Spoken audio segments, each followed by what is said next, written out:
आज के लेक्चर में हम पार्लियामेंट को देखेंगे कि पार्लियामेंट किस तरीके से काम करती है, पार्लियामेंट के कितने हाउस होते हैं, इनके पावर और फंक्शन क्या हैं, इनके इलेक्शन किस तरीके से होते हैं, कितनी सीटें हैं, उसके संबंध में आज हम जानेंगे।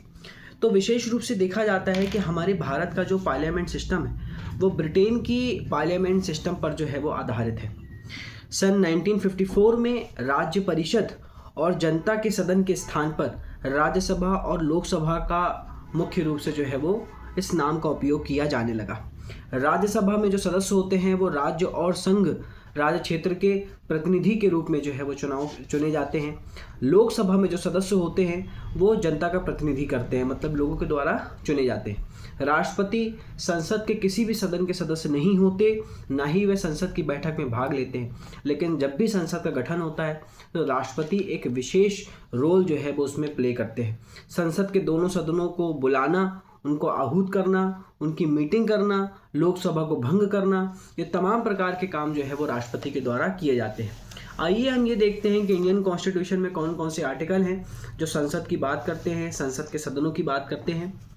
सबसे पहले आता है आर्टिकल 79, जिसमें दिया हुआ है कॉन्स्टिट्यूशन ऑफ पार्लियामेंट, संसद का गठन। तो विशेष रूप से देखा जाता है कि जो संसद का गठन होता है वो तीन तरह से होता है। संसद के तीन मुख्य अंग होते हैं। पहला होता है राष्ट्रपति, दूसरा राज्यसभा और तीसरा लोकसभा। इन तीनों से ही मिलकर भारत की जो पार्लियामेंट का जो है वो गठन होता है। दूसरा दिया हुआ है आर्टिकल 80। आर्टिकल 80 में दिया हुआ है composition of council of minister, Rajya Sabha की संरचना। यदि मैं राज्यसभा के बारे में आपको बताऊं तो इंडियन कॉन्स्टिट्यूशन के हिसाब से राज्यसभा जो है वो उस पर 250 सीटें होती। 250 सीटों में से 238 सीटें जो हैं वो राज्यों के रिप्रेजेंटेटिव जो हैं, राज्य के प्रतिनिधि हैं, वो चुनकर जाते हैं। और जो 12 लोग होते हैं उनको साहित्य, कला, विज्ञान और समाज सेवा के आधार पर डायरेक्ट प्रेसिडेंट के द्वारा नॉमिनेटेड किया जाता है। लेकिन इसके वर्तमान सिनेरियो की यदि हम बात करें तो 225 सीटें, मतलब इसमें वर्तमान में राज्यसभा में 245 सीटें हैं। 245 में से 225 मेंबर जो हैं वो राज्यों के मेंबर जो हैं वो राज्य के प्रतिनिधि बनकर जाते हैं। 8 मेंबर जो होते हैं वो संघ राज्य क्षेत्र के होते हैं, जिसमें 8 मेंबर में से जो केंद्र शासित प्रदेश में से इलेक्ट होकर जाते हैं, जिसमें से 3 जो हैं वो दिल्ली के होते हैं, 1 पांडुचेरी का होता है और 4 जम्मू कश्मीर के होते हैं। साथ ही साथ 12 मेंबर जो हैं वो नॉमिनेटेड किए जाते हैं। तो कुल मिला के राज्यसभा का जो गठन होता है वो 245 लोगों का वर्तमान में किया जाता है। अब ये जो माननीय सदस्य की बात हम कर रहे थे, जिनको डायरेक्ट राष्ट्रपति के द्वारा चुना जाता है, तो ये राष्ट्रपति के इलेक्शन में किसी भी तरीके से भाग नहीं लेते। और ये जो नॉमिनेटेड की जो प्रोसेस है इसको हमने आयरलैंड के कॉन्स्टिट्यूशन से जो है वो अडॉप्ट किया है। अब आर्टिकल 81 के अंतर्गत दिया हुआ है composition of house of the people, Lok Sabha की संरचना। तो इंडियन कॉन्स्टिट्यूशन के हिसाब से लोकसभा में 552 मेंबर हुआ करते थे, जिसमें 530 सदस्य जो हैं वो राज्यों से चुनाव लड़कर जाते हैं। जो 20 सदस्य होते हैं वह संघ राज्य क्षेत्र यूनियन टेरिटरी से जाते हैं, और 2 मेंबर जो होते हैं वो एंग्लो इंडियन होते हैं। लेकिन 104 कॉन्स्टिट्यूशन अमेंडमेंट से एंग्लो इंडियन का जो प्रोविज़न है वो यहाँ से हटा दिया गया है। साथ ही साथ वर्तमान में जो लोकसभा की संरचना है वो 545 मेंबरों की है। 543 मेंबरों की संरचना है। 543 में से 524 मेंबर जो हैं वो राज्यों से इलेक्ट होकर जाते हैं, और जो 19 सदस्य होते हैं वो केंद्र शासित प्रदेश में से शामिल होते हैं। इन्हीं में से 131 सीटें जो हैं वो ST/SC समुदाय के लिए जो है वो आरक्षित होती है, जिसमें 84 सीटें जो रहेगी वो SC समुदाय के लिए आरक्षित रहेगी, और 47 सीटें जो है वो ST समुदाय के लिए आरक्षित होती है। तो वर्तमान में हमारी लोकसभा की में जो मेंबर हैं वो 453 मेंबरों से मिलकर जो है वो लोकसभा का गठन किया जाता है इंडियन कॉन्स्टिट्यूशन के आर्टिकल 81 के अंतर्गत। अब हम देखते हैं कि इनका टेन्योर कितना होता है। तो इंडियन कॉन्स्टिट्यूशन के आर्टिकल 83 के अंतर्गत duration of house of the parliament, इनकी टेन्योर दिया हुआ है। तो देखिए, राज्यसभा जो होता है, याद रखिएगा, वो उच्च सदन होता है। राज्यसभा कभी भी डिसोल्यूट नहीं होता, कभी भी इसका विघटन नहीं होता। लेकिन यदि मैं इनके टेन्योर की बात करूं तो इनका टाइम पीरियड बेसिकली 6 साल का माना गया है। लेकिन हर 2 साल में राज्यसभा में जितने भी मेंबर हैं, हर 2 साल में 1/3 मेंबर जो होते हैं वो हमेशा चेंज होते रहते हैं। तो इसलिए राज्यसभा का ऐसा कोई समय सीमा निर्धारित नहीं है, लेकिन हर 2 साल में 1/3 मेंबर जो होते हैं वो राज्यसभा के हमेशा चेंज होते रहते हैं। अब यहीं पर यदि हम लोकसभा की बात करें तो लोकसभा जो है एक निचला सदन है ना। तो लोकसभा का जिस दिन उसका प्रथम अधिवेशन होता है, तो प्रथम अधिवेशन की तारीख से 5 साल तक जो होता है वो लोकसभा बना रहता है। 5 साल का लोकसभा का टेन्योर होता है।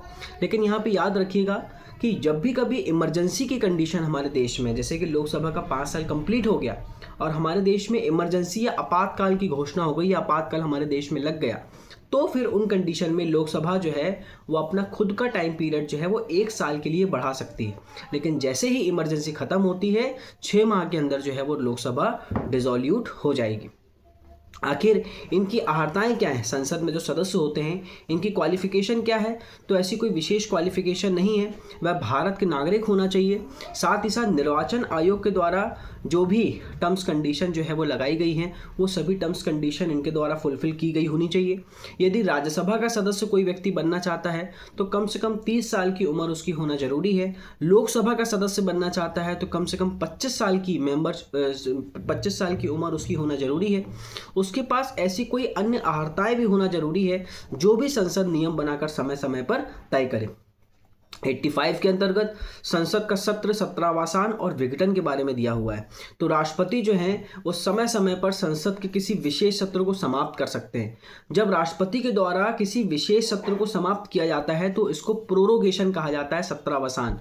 और जब संसद को स्थायी रूप से विघटित कर दिया जाता है तो उसको डिसॉल्यूशन कहा जाता है। ये दोनों ही चीज़ जो है वो राष्ट्रपति के द्वारा की जाती है। साथ ही साथ लोकसभा को विघटन करने का काम, लोकसभा को भंग करने का काम भी राष्ट्रपति के द्वारा ही किया जाता है। जब भी कभी लोकसभा के पास बहुमत नहीं होगा तो 5 साल के अंदर भी लोकसभा को जो है वो राष्ट्रपति के द्वारा भंग किया जा सकता है। 87 के अंतर्गत राष्ट्रपति का विशेष अभिभाषण का प्रावधान दिया हुआ है। आर्टिकल 88 के अंतर्गत दिया हुआ है सदनों के बारे में मंत्री और महान्यायवादी के अधिकार। देखिए क्या है कि प्रत्येक मंत्री और जो भारत के महान्यायवादी होते हैं उनको ये अधिकार होता है कि वो संसद के किसी भी सदन में बैठ सकते हैं, भाग ले सकते हैं, अपना मत रख सकते हैं, उनको बोलने का अधिकार होता है। लेकिन याद रखिएगा जो भी मंत्री और महान्यायवादी होते हैं इनको बैठने और बोलने का अधिकार तो होता है, लेकिन कभी भी इनको वोटिंग का राइट नहीं होता। इन मेंबरों को, महान्यायवादी को मतलब अटॉर्नी जनरल और मंत्री को बोलने का राइट होता है, लेकिन वोटिंग करने का राइट इनके पास नहीं होता है। अब इनके मेंबर देखते हैं कि राज्यसभा और लोकसभा में कौन मेंबर होते हैं, किस आधार पर ये अपॉइंट होते हैं। तो 89 के अंतर्गत राज्यसभा में सभापति और उपसभापति होते हैं। तो जैसे मैंने आपको लास्ट क्लास में बताया था कि हमारे राज्यसभा का सभापति वही व्यक्ति होता है जो उपराष्ट्रपति होगा। तो जो भी व्यक्ति उपराष्ट्रपति का पद धारण करेगा वही व्यक्ति जो है वो राज्यसभा का सभापति होगा। साथ ही साथ राज्यसभा में जितने मेंबर भी इलेक्ट होकर आते हैं उनमें से एक सभापति होगा और एक उपसभापति होगा। यदि आर्टिकल 19 में दिया हुआ है कि उपसभापति का पद रिक्त होना, पद त्याग या पद से हटाया जाना। यदि कोई व्यक्ति जो है वो सभापति है या उपसभापति है, लेकिन यदि वो राज्यसभा का सदस्य नहीं है, यदि वो काउंसिल ऑफ स्टेट का मेंबर नहीं है, तो उसने चाहे वो सभापति का पद धारण किया हो या उपसभापति का, चेयरमैन का, डिप्टी चेयरमैन का पद धारण किया हो, जिस दिन उसकी सदस्यता समाप्त होती है उसका उस दिन वो पद भी समाप्त हो जाएगा। लेकिन यदि किसी भी समय जो चेयरमैन है वो अपना पद त्यागना चाहता है तो वो उपसभापति को जो है वो अपना त्यागपत्र दे सकता है। साथ ही साथ आर्टिकल 91 के अनुसार सभापति यदि किसी भी कारण से अपने पद में नहीं है, यदि फॉर एग्जांपल जैसे राष्ट्रपति अपने पद में नहीं है, तो जो उपराष्ट्रपति होंगे वो राष्ट्रपति का काम करेंगे। अब जब उपराष्ट्रपति वाइस प्रेसिडेंट का काम करते हैं तो उस कंडीशन में वाइस प्रेसिडेंट सभापति का काम नहीं कर सकते। तो फिर उस कंडीशन में सभापति का काम कौन करेगा? तो चेयरमैन का काम जो है वो उस कंडीशन में डिप्टी चेयरमैन के द्वारा किया जाएगा। लेकिन यदि डिप्टी चेयरमैन भी यदि किसी कारण से प्रेजेंट नहीं है तो यहाँ पर राष्ट्रपति को शक्ति है कि जितने भी मेंबर हैं उनमें से किसी एक को क्या करें, वो डिप्टी चेयरमैन के पद में जो है वो अपॉइंट कर सकते हैं। साथ ही साथ आर्टिकल 93 के अनुसार लोकसभा में अध्यक्ष और उपाध्यक्ष होते हैं। जिस तरीके से राज्यसभा में सभापति और उपसभापति होते हैं उस तरीके से लोकसभा में अध्यक्ष और उपाध्यक्ष की नियुक्ति की जाती है। आर्टिकल 94 के अनुसार अध्यक्ष और उपाध्यक्ष जो है उनका टेन्योर 5 साल का होता है। लोकसभा में जितने भी मेंबर जो है वो इलेक्ट होकर आते हैं उन्हीं में से एक को अध्यक्ष और उपाध्यक्ष बना दिया जाता है। यदि अध्यक्ष 5 साल के अंदर अपना त्यागपत्र देना चाहे तो वो उपाध्यक्ष को दे सकता है। उपाध्यक्ष यदि अपना त्यागपत्र देना चाहे तो वो अध्यक्ष को दे सकता है। यहाँ पे एक बात समझिएगा कि नॉर्मली क्या होता है कि चाहे मैं लोकसभा के अध्यक्ष की बात करूं, चाहे मैं राज्यसभा के सभापति की बात करूं, है ना, speaker of the house of the people and chairman of the council of state, ये नॉर्मली क्या होता है कि कभी भी कोई बिल पास होता है तो ये हमेशा फाइनल वोटिंग करते हैं, हमेशा ये फाइनल वोटिंग करते हैं। लेकिन देखिए क्या है कि जब कोई मीटिंग हुई है और सभापति और लोकसभा के अध्यक्ष को हटाने के लिए ही कोई मीटिंग हुई है तो उस कंडीशन में ये जो है वो निर्णायक मत कभी नहीं देते।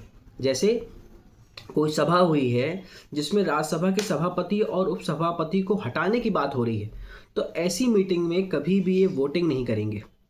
अब यहीं पर यदि मैं लोकसभा के अध्यक्ष और उपाध्यक्ष की बात करूं तो लोकसभा के अध्यक्ष और सदस्य को हटाने की कोई बात हो रही है तो वह कार्यवाही में हमेशा प्राथमिक वोट मतलब सबसे पहले वोट यही देंगे। वो वोट क्यों दे रहे हैं? क्योंकि वो लोकसभा के सदस्य भी है, सदस्य होने के नाते उनके पास वोटिंग का राइट होता है, लेकिन राज्यसभा के सदस्य में वोटिंग नहीं करते। इनकी वेतन और भत्ते जो हैं वो 97 में दिया हुआ है कि राज्यसभा के जो चेयरमैन और डिप्टी चेयरमैन होंगे, लोकसभा के जो अध्यक्ष और उपाध्यक्ष होंगे, इनके वेतन और भत्ते जो होंगे वो संसद विधि द्वारा जो है वो तय करेगी। आर्टिकल 99 के अंतर्गत इनकी शपथ का प्रावधान दिया गया है कि चाहे संसद का कोई भी सदन हो, चाहे लोकसभा हो चाहे राज्यसभा हो, दोनों ही शपथ जो है इनको राष्ट्रपति के द्वारा 3rd शेड्यूल के अंतर्गत जो है वो इनको शपथ दिलवाई जाती है। आर्टिकल 100 में दिया हुआ है कि देखिए संसद की जब भी कभी कोई मीटिंग होती है तो लोकसभा और राज्यसभा में जितने भी मेंबर हैं उसमें एक फोरम पूरा होना जरूरी है, मतलब कम से कम कुल सदस्य संख्या का 10वां भाग होना जरूरी है। जब तक फोरम पूरा नहीं होगा तब तक संसद की मीटिंग जो है वो बैठेगी नहीं। जैसे लोकसभा में कम से कम 55 मेंबरों का होना जरूरी है, राज्यसभा में कम से कम 25 सदस्यों का होना जरूरी है। इससे कम सदस्य यदि उपस्थित होते हैं तो उस दिन जो है वो उसकी मीटिंग नहीं होती, उसकी मीटिंग जो है वो स्थगित कर दी जाती है। अब यदि कोई व्यक्ति ऐसा है जो संसद का भी मेंबर है और राज्य के विधानमंडल का भी मेंबर है, मतलब उसने लोकसभा का भी इलेक्शन जीता है और वो एमएलए भी है, तो क्या एक ही व्यक्ति इन दोनों मतलब केंद्र और राज्य दोनों में पद धारण कर सकता है? तो याद रखिएगा कि एक ही व्यक्ति जो है वो दोनों हाउस में है, दोनों सदन में, मतलब केंद्र संसद में भी और राज्य के विधानमंडल में भी, है ना, दोनों जगह पद धारण नहीं कर सकता। यदि कोई व्यक्ति दोनों जगह से पद धारण कर भी लेता है तो फिर उसको एक निश्चित समय पे एक पद को जो है वो छोड़ना पड़ेगा। लेकिन यदि वो दोनों में से किसी भी पद को नहीं छोड़ता तो फिर क्या होगा, जो उसका अपर हाउस वाला पद जो है वो अपने आप वेकेंट हो जाएगा। साथ ही साथ यदि कोई व्यक्ति लोकसभा का चुनाव लड़ रहा है और वो 2 जगह से उसने जो है वो 2 सीटों को जीत लिया तो फिर ऐसी कंडीशन में उसको 1 सीट छोड़ना पड़ेगा, दोनों में से 1 सीट जो है वो उसको त्यागना पड़ेगा। यहाँ पे याद रखिए इंडियन कॉन्स्टिट्यूशन के आर्टिकल 101 में एक प्रावधान दिया है कि यदि संसद के किसी सदन का कोई सदस्य 60 दिनों की अवधि तक लगातार क्या करता है, सदन से अनुपस्थित रहता है, लगातार 60 दिनों तक अनुपस्थित रहता है तो उसका वो स्थान जो है वो रिक्त मान लिया जाता है। लेकिन 60 दिन में लगातार 4 दिन यदि संसद की बैठक यदि स्थगित रहती है तो फिर वो 4 दिन जो है वो काउंट नहीं किया जाएगा। अन्यथा यदि कोई भी मेंबर लगातार 60 दिनों तक अनुपस्थित रहता है तो वो स्थान इसका जो है वो रिक्त मान लिया जाता है। 103 में दिया हुआ है डिस्क्वालिफिकेशन ऑफ मेंबर।